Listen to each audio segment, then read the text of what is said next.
Welcome to Quit to Win, the show where we explore the moments people have to let go of destructive pattern, limiting identity, and the internal battle to build their life with purpose and clarity. Today guest is Sidney Pines, author of the Patriot Diary series, including Awaken, a Patriot Diary of America, Deception, and Golden Age Rising, an everyday American who began noticing oddity in 2020. Sydney spent hours researching what she felt other were too afraid to say out loud and decided to document it for her future descendants. Her guiding principle: always trust your gut and always leave a toxic environment. That conviction shaped not just her decision to write, but her entire approach to navigating the divided country. Sydney, the pleasure and honor. Have you on the Hi. show. Well, thank you. Thank you for having me. Yeah, thank you. Sydney, you started noticing oddity in 2020 that sent you down a research path. What was the first thing that made you stop and think something does not add up? Okay. So I feel like it started a little bit sooner than 2020. Maybe it was maybe just like a year prior. I noticed I I I felt there was conflicting stories in the mainstream media. And I felt like there was a lot of things that um It it almost like it's one of those things you can't really explain. It goes back to trust your gut. It almost felt like people were, like, starting to be more combative, not really getting Yeah, along, even people that used to get along, and I felt like there was, like, so much tension. It's like, "Why does everybody feel so tense?" And then after 2020, I feel it escalated it, and I also feel like the division got worse and, like I said, I would see conflicting stories on 2 different news channels, which never made sense to me.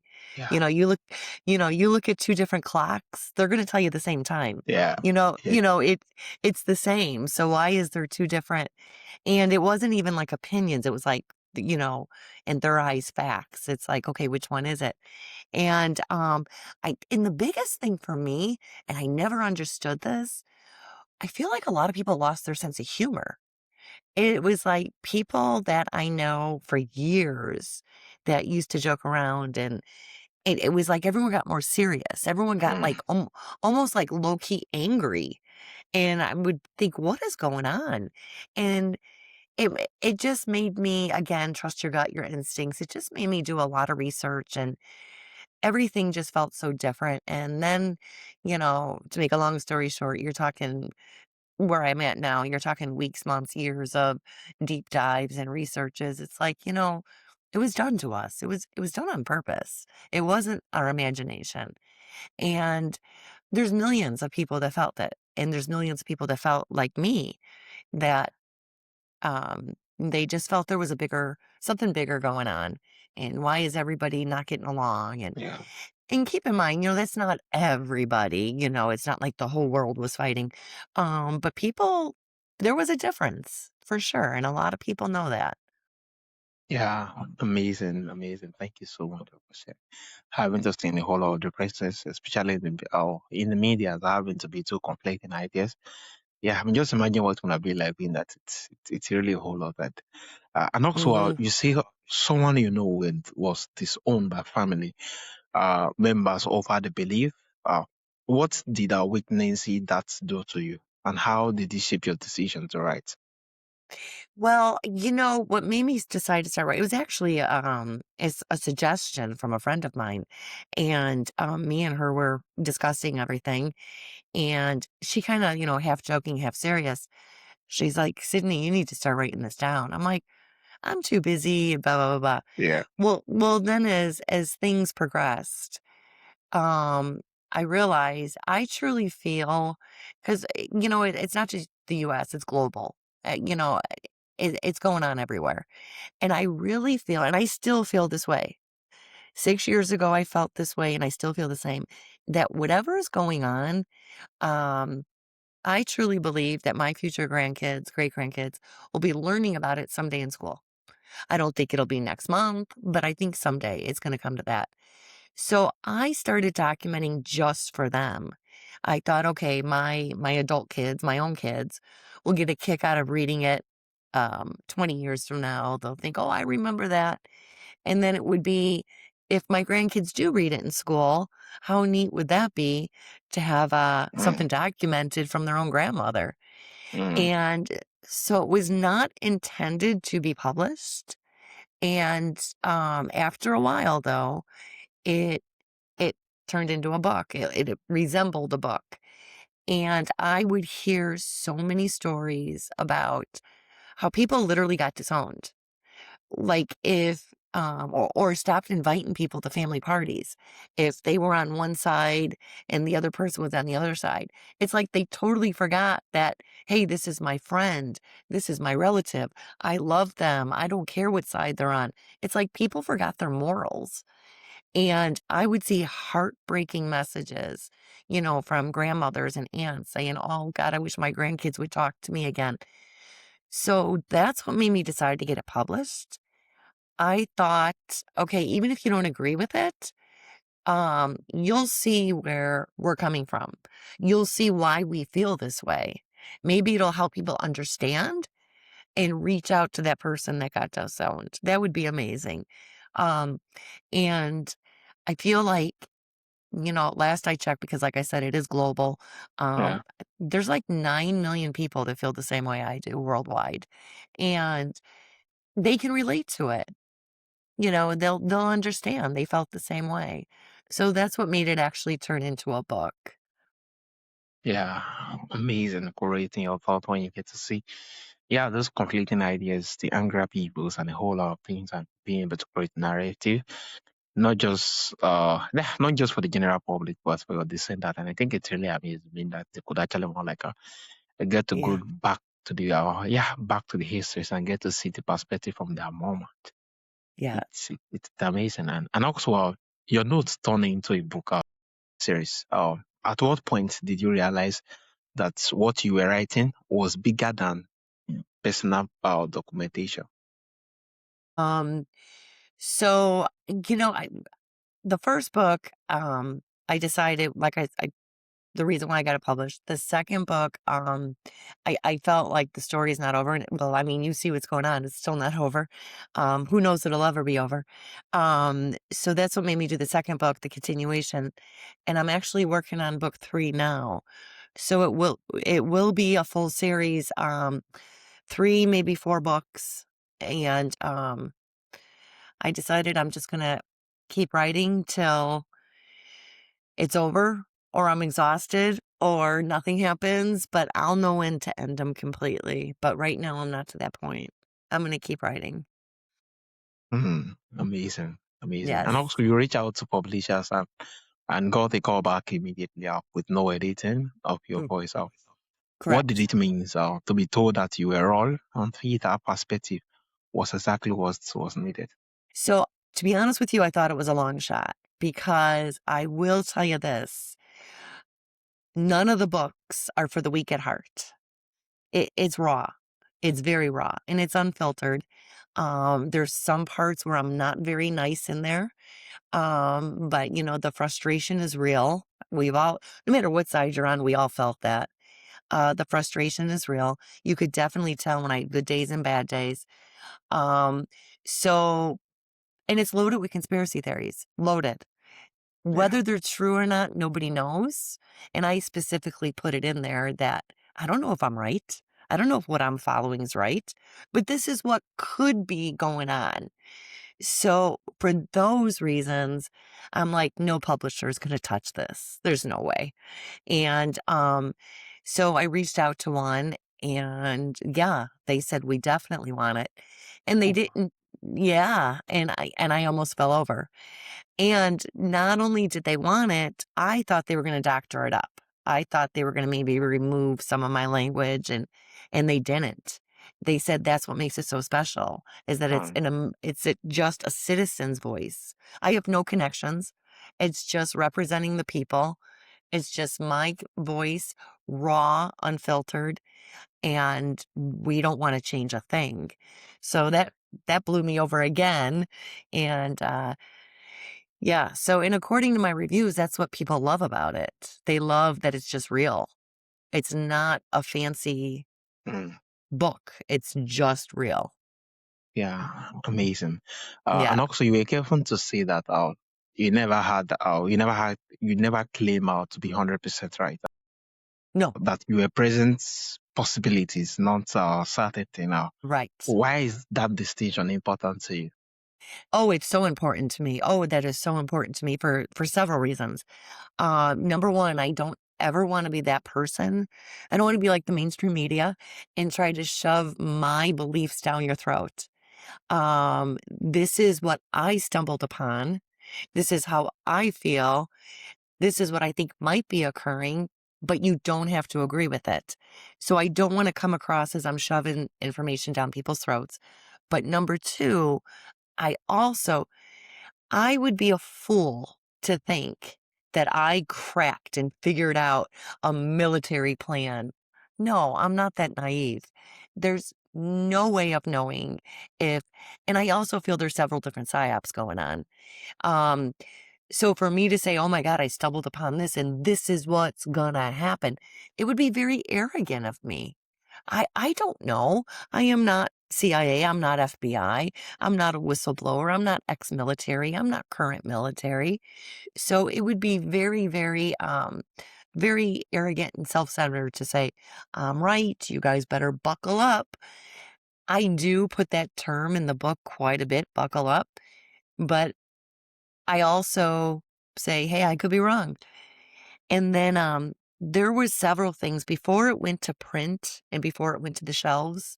Um, there was several things in the book that I already Yeah, knew was wrong. I already knew that, but I didn't go back in and delete it because no, I want to show this is what we all thought. Okay, it didn't happen, but this is what we thought. So I could have deleted a lot of things in that book prior to print, and I chose not to. I want to keep it natural and I want to keep it real. yeah, amazing. I think it's really lovely in a particular industry where they reward certainty. You Yeah. just want to kind of, give a Yes. perspective to the extent that this is just my perspective, and you could actually Right. have a contrary opinion, but this is my perspective. It's amazing. Right. Uh, and also, you see how conspiracy theories has to be labeled as crazy, and the liberal dislike how people like you without fully knowing why. Without knowing why, what do you wish people understood about how that labeling affects someone before they even speak? Okay. Um, so I just want to clarify because again, I had a little bit of static.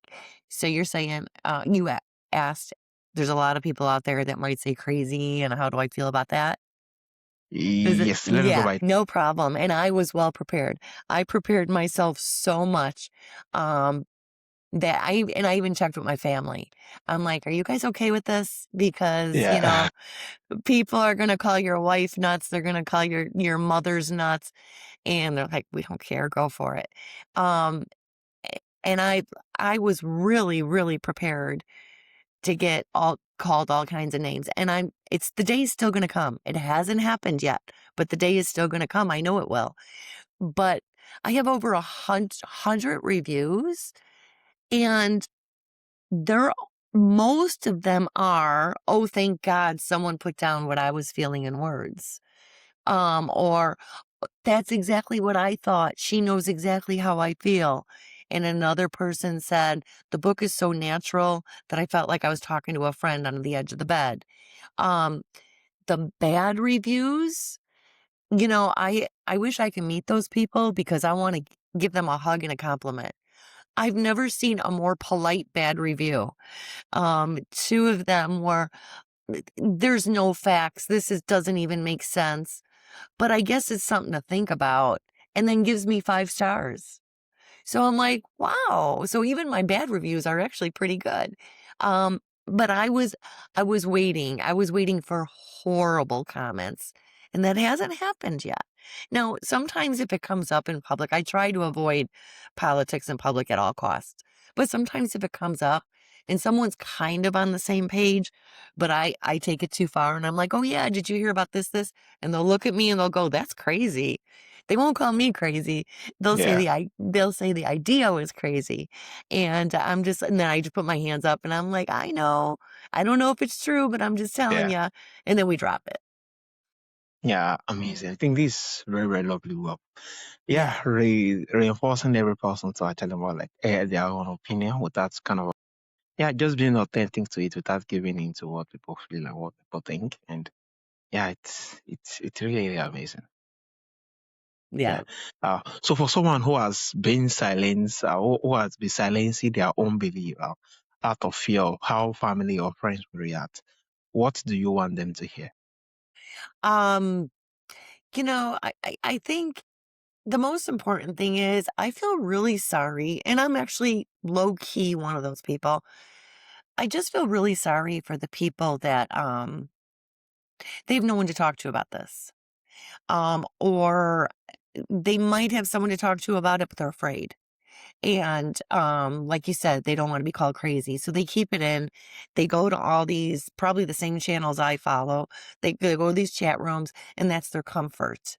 And I feel really sorry for people like that because people like that, they have got a good crazy intuition. They know something's off. They know, and they're right. And they just can't talk about it. So again, I feel sorry for people like that. And it breaks my heart. And it shouldn't be that way. It should not be that way. And so I don't know. Like maybe some way for some people, the books might even bring them comfort if they felt the same Yeah. way. Yeah. Yeah, amazing. Um, and also you are currently one like working on the book three, um, with no guarantee of where the research is going to lead. What Yeah. keeps you committed to following the stories, even when it might contradict what you originally believe? Yeah. So some of the stuff that I have stumbled upon years ago that might even be in book 1 or 2 has not come to fruition yet. Um, some of the not all of them, some of the things I still feel will come to fruition, I really do. And, I have faith that it's going to happen. So, I do continue on, and again, there's still 9,000,000 people out there that are following it just like I am. And, the joke is always within my family, book 3 or maybe 4 will either be the gay world peace, which I know is some people hear that and laugh, or be, "Okay, we've been played." Either way, I think I'll know in my gut when to stop it, when to stop the writing or how to stop it. But no, I look at it this way, if they weren't actual books, if I was still doing just a journal to my grandchildren, would I stop right now? No, I wouldn't. I would keep Mm, writing to my grandkids. yeah. So that's how I'm looking at it as the books. And I'll know when I feel, okay, enough's enough. I'm just gonna end it here, I'll know when I get to that point, and I'm not to that point yet. Yeah, amazing. So lastly, for someone who feel like they are in a toxic environment right now, a relationship, a job, a community, but has not yet trusted their gut enough to leave, what do you want them to? I am this actually happened to me not too long ago. Well, quite a few people I know. Um, I truly believe they'll know when the time is right. And I feel like the universe sends you so many signs, and you either blow them off or you make an excuse for that person. Oh, they didn't mean it, whatever. So you stay, stay, stay. And then I feel that something happens where God, the universe says, okay, enough is enough. You're not picking up on my hints. And they'll do something so bad that will make you cry, make you want to throw up. And that's when you know, okay, this happened because I wasn't listening to the signs. And then you find a way to get out. It's hard. It's really hard, especially if it's someone that you trusted so much. And, um, and then something happens and it's like, why'd they do that? Why'd they do that? And then one day something happens where it's so extreme, you're like, okay, I need to move. Now, if it's not that intense, if you're talking just maybe like a Yeah. go into an event and feeling uncomfortable, absolutely leave. Some people you kind of are tied to, but if it's just someplace where even if you pull up to a gas station and you feel something's off, you need to leave. Always follow that feeling in your head and your stomach, always. Yeah, always follow the feeling in your heart. That's what we got. Yes. Yeah, Yeah, definitely. yeah. Thank you so much. So, from all things, we'd love to reach out, to get your book, find, yeah, Awakening and Golden Age Rising Out. How can they reach out? How can they connect with you? And how can they find the book? Sure. So I am currently on all major websites. I'm kind of doing a small transition right now, so the book might be taken down for a few days, but it'll be back up. But all major websites, Barnes and Nobles and Amazon seems the biggest, seller. So it's on Amazon, and you can find me on X at Sydney 1776. And then when book 3 comes out, I don't know when that'll be. It'll be sold in a Yeah, box set. Yeah, yeah, amazing. Thank you so much, Sydney. And from all absolutely. things, we'd love to reach out. Yeah, just check the show notes. You see the link to how you could actually get a book and also a platform. Yeah, Sydney, thank you for your reminder that trusting your gut and refusing to stay somewhere toxic apply far beyond any one topic is one this audience is going to carry out after this conversation. Yeah, remember that your gut is really wrong. The hardest That's part is right. choosing to listen to it. Once again, Yep. it's a pleasure and honor have you on the show, Yes, Sydney. thank you so much for having me. I really enjoyed it. Yeah, thank you so much for sharing your heart with us on Okay. Crypto Wave. Okay, Yeah. thank